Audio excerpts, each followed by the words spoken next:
I never believed walls could hold memories or hunger until I moved here. Cheap student housing, sure, but I thought I'd at least be safe.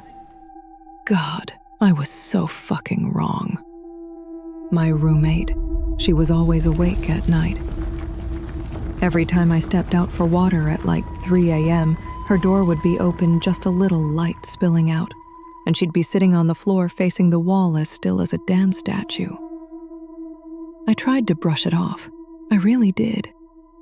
But each night, it felt like she was listening to something inside the walls, breathing getting tight. One night I asked if she was okay, and she turned her head at me, but her body stayed perfectly still, like her neck was the only part alive. Her eyes, too wide. Her voice, too soft. She told me she likes quiet because the walls speak clearer that way. What the actual fuck does that even mean? I laughed nervously, but inside, I was already shaking. Then the sounds started. Crying from inside my closet wall, not loud, not screaming, just this broken, begging cry, like someone trapped and too tired to scream anymore. I should have ignored it, but I opened the closet because I'm an idiot, and I pressed my ear against the wallpaper. The crying stopped instantly, and something warm pressed against my cheek from the other side. I stumbled back so fast I hit the bed, and then my phone buzzed. Unknown caller, 3:07 a.m. I stared at it, thinking, who the hell calls right now? But panic doesn't let you think straight, so I answered, and I heard my breathing, my exact breathing right into my ear. Then my own voice whispered, "Let me out." My whole body locked up. I couldn't scream. I couldn't breathe. I just dropped the phone and ran into the hallway. The staff night, there was a bam inside my roommate's closet, so loud the whole apartment shook. I called her name, nothing. Her door creaked open, tiny gap, lamp flickering like it was nervous too. I walked in and there was blood, a streak on the floor, dragging from the bed into the closet. And that fucking breathing again, right behind the wallpaper. She was gone. She didn't leave. She didn't walk out. She was gone, like the wall swallowed her alive. Police showed up, looked around for 2 minutes and told me she probably took off. Who the hell drags themselves into a wall? I was begging them, don't leave me here. They wrote a report and left, and I stayed awake until sunrise staring at the closet, daring it to move again. Next morning, I've got a brown envelope under the door with no name in it, and inside was a Polaroid, a photo of me sleeping in my bed in the new room I moved into.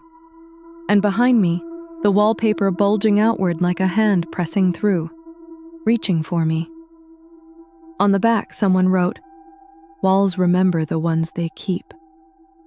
I nearly threw up. I left that apartment, moved across the city, changed buildings, changed doors, changed everything. But last night at 3:12 a.m., 3 slow knocks, right behind my headboard. My skin went ice. I pulled the blanket over my face like that would save me. Then a voice right behind the drywall, right behind my skull, whispered in my tone, "I learned your voice too." I sobbed quietly, begging for it to stop, but I could feel the wall pushing forward, breathing, waiting, wanting. If walls can learn voices, they can learn names and faces and the way we scream. I swear if that wallpaper ever peels back, if that thing presses through any further, I'm done. I'm fucking done. I keep the lights on. I don't sleep. I don't touch the walls. I don't listen anymore. But they still listen to me, barely holding tears. If you wake up at 3 a.m. and the wall creaks behind you, just stay still. Don't breathe loud. Don't talk back. Because once the walls know you can hear them, they don't stop trying to come out, wearing your voice.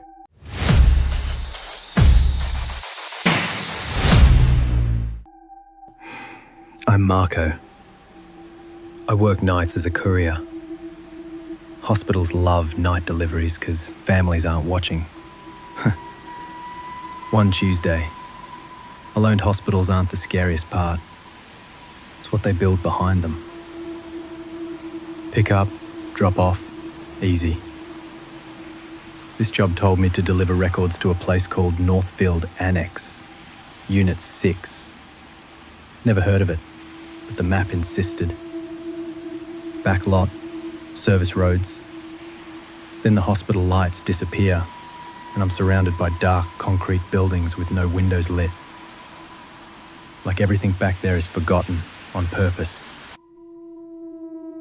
Northfield Annex looked shut down. Flashing exit sign, no cars. Yet the door, unlocked after one buzz. Leave it on the table, the speaker said. Voice glitching, like two people talking at once. The hall smelled like wet disinfectant and old meat. Every step echoed like I was in a much bigger building than the walls showed. Unit 6 door. Paper taped crooked. Patient transfers only. I pushed it open, and I saw my name on the delivery clipboard, not the patient. Courier. Marco S. Repeat attempt. Except I'd never been here before. A breath came from behind the door. So close I felt the warmth. I spun. Nothing. Just the fluorescent tube above flickering like it was thinking.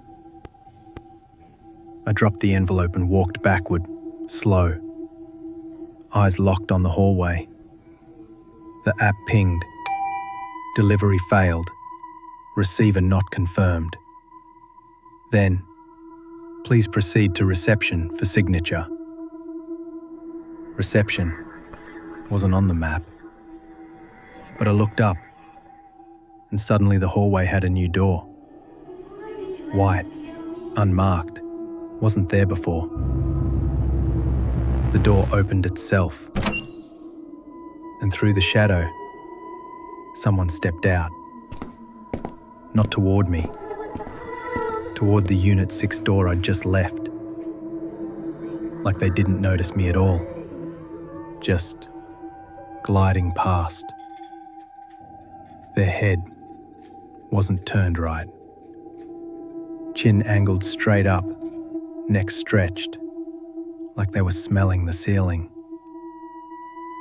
They paused at the Unit 6 door and whispered, "Let him come back." Voice moist, words half spit.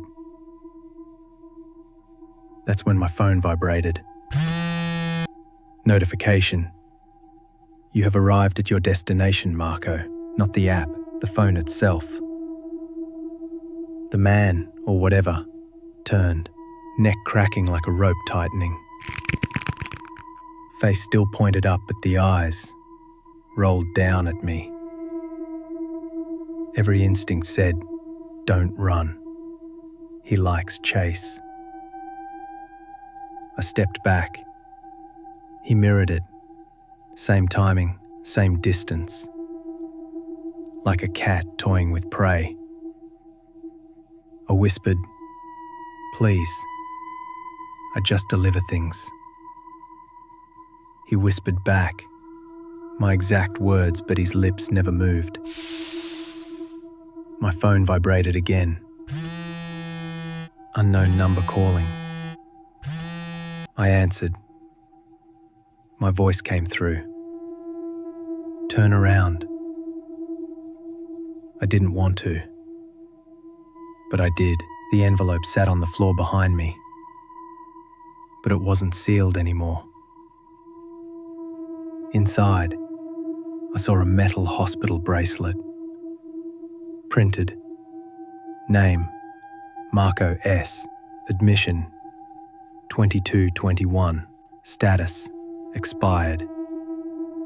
Timestamp, 1 minute from now. I didn't grab the envelope. I didn't breathe. I walked past him, slow, like prey hoping the predator is full. Nothing chased me. Not then. I reached my car, shaking, locked it, cried for a bit. Then I looked at the hospital bracelet again. It was on my wrist, snapped perfectly shut, cold metal warming to my skin. Every Tuesday night since, I get the same route notification. Northfield Annex, Unit 6, same message. Please reattempt. And tonight, I'm already in the parking lot. They know I'll come back. Because the bracelet won't come off.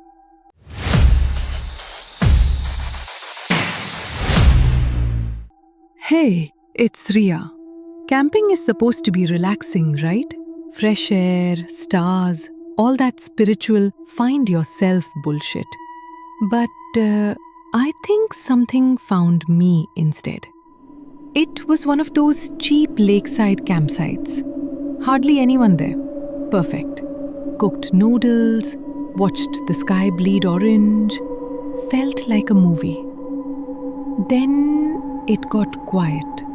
I mean, death silent. Around 1 a.m., I woke up because of footsteps. Slow, heavy, human. 4 steps, stop. 4 more, stop. Like someone was pacing, choosing how to enter. I said, hello? Nothing. But whoever it was stopped right at my tent wall. Fabric pressed inward, like fingers, slowly feeling where my head was. I thought, if I stay quiet, it will go away. Then the footsteps started again, but they weren't on the ground anymore. They were above me, on top of the tent, pacing directly over me. My body froze. And then a voice whispered, my exact voice, right over my face. Hold your breath, or I'll come in. I bolted. Didn't zip the tent, didn't grab shoes. Just ran barefoot into dark trees. Branches whipping my face, rocks cutting my feet. Didn't feel any of it. For 4 hours, I heard footsteps behind me. Slow, confident. Like it already knew I wasn't getting away. Sun came up. I collapsed near the road. Some fisherman walked me back to my car. I told him I must have been drunk or something. But then I checked my phone. There was a new voice memo, 11 minutes long, recorded while I was running. I listened. It was me, running barefoot, crying, gasping. But then there was a second voice underneath mine, tracking my breathing, laughing when I stumbled. And at the end, I heard a zipper, slow, metal teeth grinding, my tent.